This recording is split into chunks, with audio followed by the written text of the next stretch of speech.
ஒரே நாடு ஒரே தேர்தல் என்ற முறை முற்றிலுமாக நடைமுறைக்கு சாத்தியமற்ற ஒன்று. சில மாநிலங்களில் ஆட்சி கவிழ்ந்து தேர்தல் நடத்தும் சூழல் ஏற்பட்டால் ஒன்றியத்தில் ஆட்சியில் இருப்பவர்கள் தானாக முன்வந்து பதவி விலகுவார்களா? நாடாளுமன்ற தொகுதிகளுக்கும் 30 மாநில சட்டமன்றத்திற்கும் தேர்தல் நடத்துவது மாயாஜாலமா?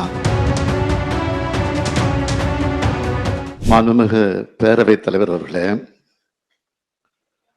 நாட்டையும் நாட்டு மக்களையும் அச்சத்திலும் பதற்றத்திலும் வைக்கும் 2 மிக முக்கியமான பிரச்சனைகள் குறித்து இந்த மாமன்றத்தில் தீர்மானங்கள் நிறைவேற்றியாக வேண்டிய நெருக்கடியான அரசியல் சூழ்நிலை நமக்கு ஏற்பட்டிருக்கிறது.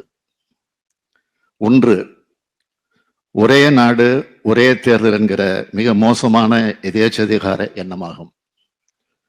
இதனை நாம் கடுமையாக எதிர்த்தாக வேண்டும். 2, மக்கள் தொகை அடிப்படையில் தொகுதி மறுசீரமைப்பு என்ற பெயரால் தமிழ்நாட்டின் மக்கள் பிரதிநிதிகளின் எண்ணிக்கையை குறைக்க நினைக்கும் சதி, இதனை முறியடித்தாக வேண்டும். இவை 2மே மக்களாட்சியை குலைக்கும் செயல்கள் என்பதால் இவை 2க்கும் எதிராக நாம் அனைவரும் ஒரு சேர குரல் கொடுத்தாக வேண்டிய கட்டாயத்தில் இருக்கிறோம் என்பதை முதலில் நான் தெரிவித்துக் கொள்ள விரும்புகிறேன். முதலில் ஒரு நாடு ஒரு தேர்தல் ஒரே தேர்தல் என்பது எத்தகைய ஆபத்தானது என்பதை விளக்க விரும்புகிறேன். ஒரே நாடு ஒரே தேர்தல் என்ற முறை முற்றிலுமாக நடைமுறைக்கு சாத்தியமற்ற ஒன்று. அரசியல் சட்டத்தின் அடிப்படை அம்சத்திற்கு எதிரானது. அரசியல் சட்டத்தில் சொல்லப்பட்டுள்ள சுதந்திரமான நேர்மையான தேர்தலுக்கு முற்றிலும் எதிரானது. ஒரே நேரத்தில் தேர்தல் என்பது மக்களால் தேர்ந்தெடுக்கப்பட்டுள்ள சட்டமன்றங்களை முன்கூட்டியே கலைக்க வேண்டிய சூழல் ஏற்படும் என்பதும், அப்படி கலைப்பது அரசியல் சட்டவிரோதம் என்பதாலும் இந்த நடைமுறையை நாம் எதிர்க்க வேண்டும். அனைத்து மாநிலங்களிலும் ஆட்சி அமைந்து ஒன்றியத்தில் அமையும் ஆட்சி கவிழுமானால் அனைத்து மாநிலங்களையும் கலைத்துவிட்டு தேர்தல் நடத்துவார்களா? சில மாநிலங்களில் ஆட்சி கவிழ்ந்து தேர்தல் நடத்தும் சூழல் ஏற்பட்டால் ஒன்றியத்தில் ஆட்சியில் இருப்பவர்கள் தானாக முன்வந்து பதவி விலகுவார்களா? இதைவிட காமெடி கொள்கை இருக்க முடியுமா?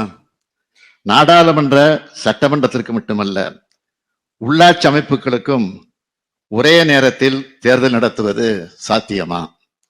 நாடாளுமன்ற தேர்தலை கூட ஒரே நாளில் இந்தியா முழுக்க நடத்துவதற்கு தயாராக இல்லாத சூழல்தான் நாடாளுமன்ற தொகுதிகளுக்கும் 30 மாநில சட்டமன்றத்திற்கும் தேர்தல் நடத்துவது மாயாஜாலமா? நகராட்சிகளும் பஞ்சாயத்துகளும் மாநில அரசு நிர்வாக அமைப்புகள் என அரசியல் சட்டத்தால் அங்கீகரிக்கப்பட்டவை. ஆகவே இவற்றுக்கும் சட்டமன்றம் நாடாளுமன்றத்துடன் தேர்தல் என்பது அரசியல் சட்டவிரோதமானது.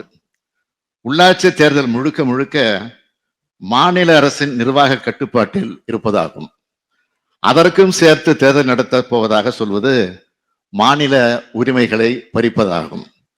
மாநில உரிமைகள், கூட்டாட்சி தத்துவம், அனைவருக்கும் சம வாய்ப்பு ஆகியவற்றை வழங்கும் அரசியல் சட்டத்தை சிதைக்கவோ உருமாற்றமோ விரைவில் மக்களால் நிராகரிக்கப்பட உள்ள நாடாளுமன்ற மெஜாரிட்டி உள்ளோரின் சுயநலத்திற்கு யாரும் பலியாகிவிடக்கூடாது. எனவே நாடாளுமன்றம், சட்டமன்றம், நகராட்சிகள், பஞ்சாயத்து ஆகியவற்றுக்கு ஒரே நாடு ஒரே தேர்தல் நடைமுறையை மிக கடுமையாக எதிர்த்தாக வேண்டும்.